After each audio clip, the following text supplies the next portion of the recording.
JDU ने कुर्बानी कैसे नहीं दी? जेडीयू ने तो जितनी बड़ी कुर्बानी दी है उतनी कोई नहीं देगा कुर्बानी।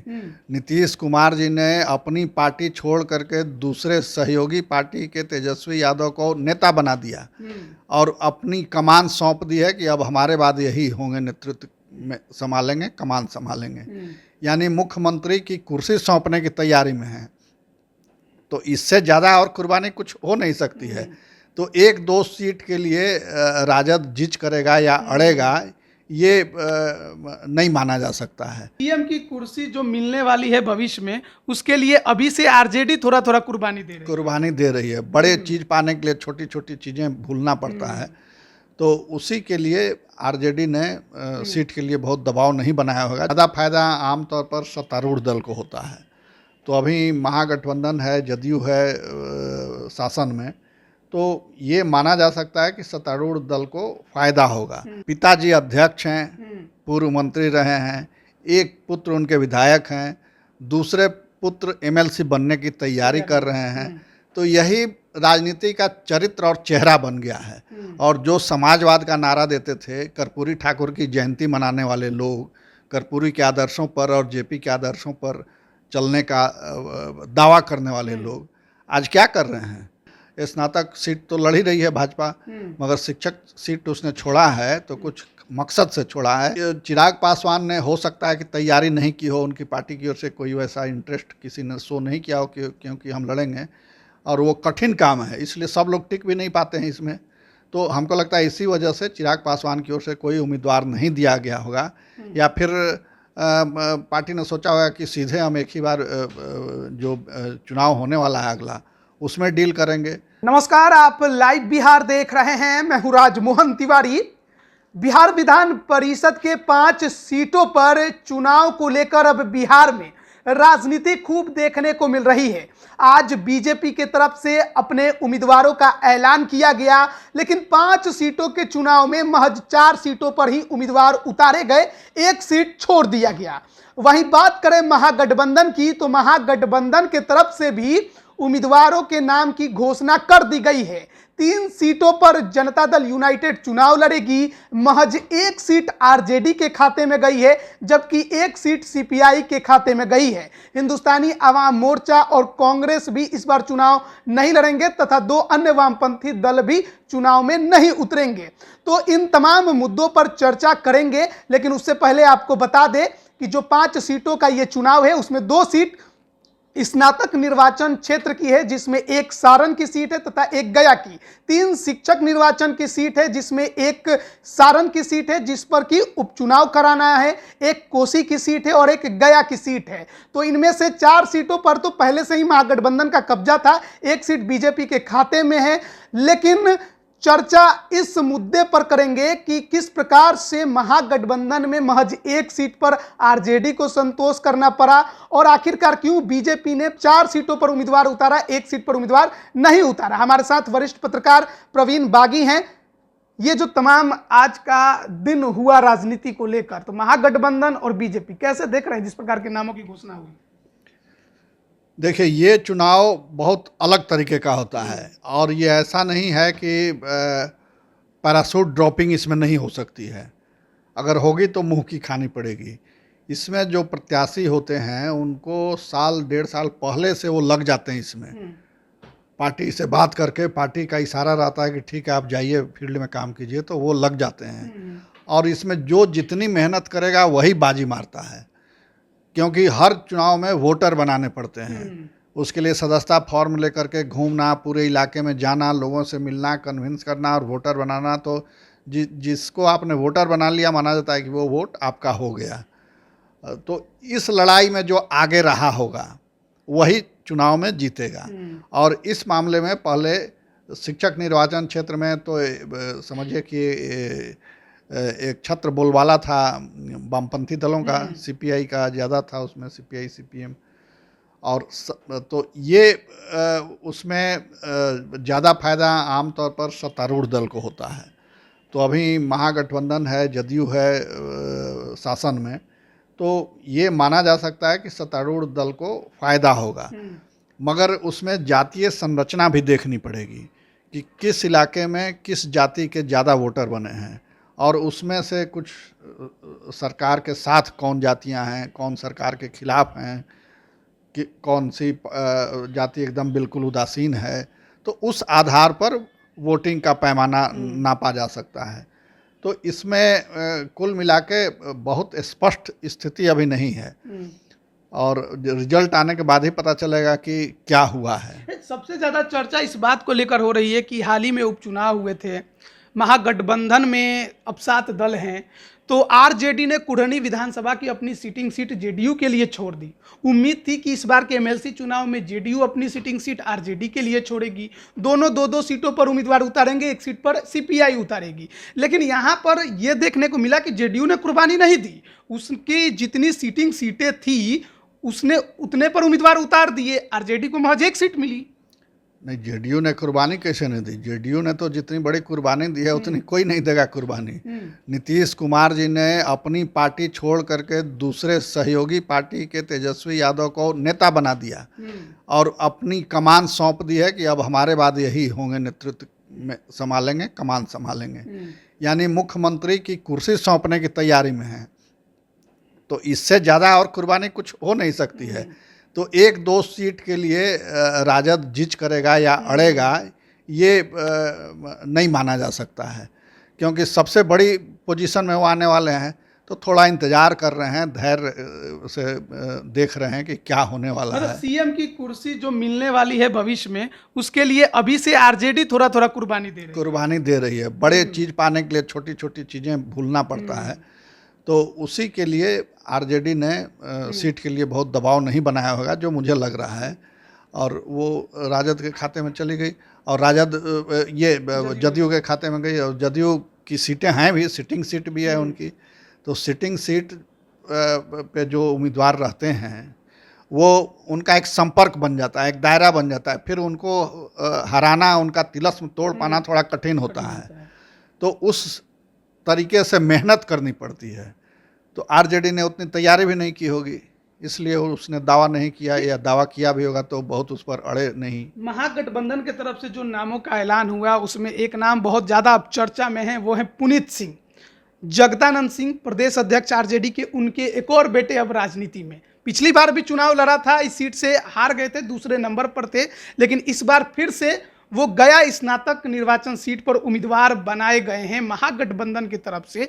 एक तरफ उन्हीं के बेटे सुधाकर सिंह हैं जो नीतीश कुमार को निशाने पर लिए हुए हैं, दूसरी तरफ अब उन्हीं के बेटे पुनीत सिंह जो हैं वो एमएलसी का चुनाव लड़ने जा रहे हैं। ऐसे में सामंजस्य समझ में नहीं आ रहा है लोगों को कि चल क्या रहा है। नहीं, सामंजस्य समझने की जरूरत भी नहीं है। ये राजनीति का बहुत विद्रूप चेहरा है। पिताजी अध्यक्ष हैं, पूर्व मंत्री रहे हैं, एक पुत्र उनके विधायक हैं, दूसरे पुत्र एमएलसी बनने की तैयारी कर रहे हैं। तो यही राजनीति का चरित्र और चेहरा बन गया है। और जो समाजवाद का नारा देते थे, कर्पूरी ठाकुर की जयंती मनाने वाले लोग, कर्पूरी के आदर्शों पर और जेपी के आदर्शों पर चलने का दावा करने वाले लोग आज क्या कर रहे हैं? कर्पूरी ठाकुर जब थे, नेता थे अपनी पार्टी के, तो संसदीय बोर्ड में उनके बेटे को भी टिकट देने का प्रस्ताव आया, तो उन्होंने कहा कि ठीक है, तब मैं नहीं लड़ता हूं, आप उनको टिकट दीजिए। लोग हैरान कि क्यों? तो कहा कि एक ही परिवार से 2 लोग तो नहीं लड़ेंगे, मेरे रहते मेरा बेटा नहीं लड़ सकता है, और फिर बेटा का नाम वापस लेना पड़ा। तो वो उनका आदर्श था, और उनकी माला जपने वाले आज कैसा आदर्श पेश कर रहे हैं? खुद पार्टी के अध्यक्ष हैं, एक बेटा विधायक है, फिर दूसरा विधायक एमएलसी बनने की तैयारी में है, और टिकट भी मिल जा रहा है।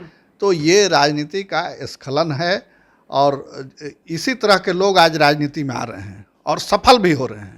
एक और बात माना जाए कि जगदानंद सिंह की जो पकड़ लालू परिवार में थी वो आज भी उसी तरीके से है, भले सुधाकर सिंह कितना भी नीतीश कुमार पर बोल ले। बिल्कुल, और ये एक सहमति है, आपसी सहमति से वो बोल रहे हैं। ऐसा नहीं है कि वो पार्टी लाइन के खिलाफ जा कर के बोल रहे हैं। पार्टी की ओर से उनको आज़ादी दी गई है बोलने की, क्योंकि राजद और जदयू जैसी पार्टियों में नेतृत्व के खिलाफ कोई एक लाइन नहीं बोल सकता, और जो बोलेगा उसका बाहर जाना तय है। और इतने दिन से अभियान चलाए हुए हैं सुधाकर प्रसाद सिंह, और उन पे सिर्फ एक नोटिस गया, नोटिस का उन्होंने जवाब भी दे दिया, कोई कार्रवाई नहीं। इसका मतलब कि पार्टी की मौन सहमति है, पार्टी का समर्थन है उनके साथ, और इसीलिए वो निश्चिंत हैं और पूरी आज़ादी के साथ, पूरे दमखम के साथ नीतीश कुमार का विरोध कर रहे हैं, सरकार के खिलाफ प्रचार कर रहे हैं, अभियान चला रहे हैं। अच्छा, अब बात कर लेते हैं थोड़ा एनडीए गठबंधन की। अभी तो फिलहाल एनडीए में एक ही दल बीजेपी नजर आती है और साथ में रालोजपा, पशुपति पारस गुट दिखाई देता है। बीजेपी ने 4 सीटों पर अपने उम्मीदवार के नाम का ऐलान कर दिया, लेकिन गया शिक्षक निर्वाचन सीट पर उसने अपना उम्मीदवार नहीं घोषित किया। ऐसे में हर कोई चर्चा ये कर रहा है कि वो किसके लिए सीट छोड़ी गई, पशुपति पारस गुट के लिए या फिर चिराग पासवान के लिए। तो इसको कैसे देखते हैं? चिराग पासवान ने शायद अभी तक कोई उम्मीदवारी घोषित नहीं की है और पशुपति पारस की ओर से लड़ने की तैयारी है। तो एक सीट, वो गया वाली सीट शायद उनको मिलेगी।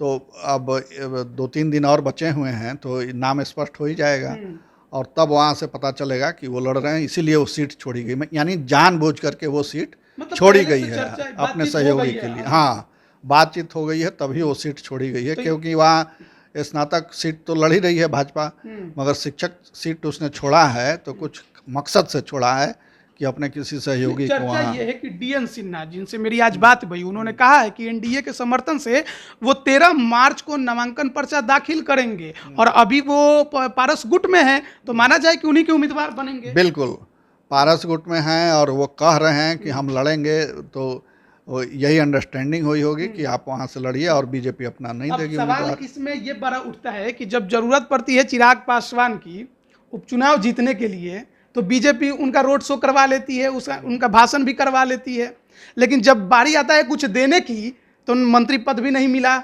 अभी तक तो कुछ इस पर चर्चा भी नहीं अब चल रही है। जेड सिक्योरिटी भले मिल गया है, लेकिन कहीं भी एनडीए की तरफ से कोई सीट चिराग पासवान के लिए नहीं छोड़ी जाती है। इस बार उम्मीद उनको था कि शायद 1-2 सीट मिलेगा, लेकिन इस बार भी कुछ हनुमान को हाथ में नहीं मिला। नहीं, ये चुनाव, मैंने पहले भी कहा कि ये चुनाव बिल्कुल अलग ढंग का है। ये लोकप्रियता के आधार पर कम और व्यक्तिगत संपर्कों के आधार पर ज़्यादा होता है। ये कोई क्राउड अट्रैक्ट करने वाला चुनाव नहीं है। इसमें वोटर सीमित होते हैं, गिने चुने वोटर होते हैं और उनके बीच आपकी कितनी पकड़ है, कितना संपर्क है, और उसमें 1-2 साल पहले से लोग लगे रहते हैं।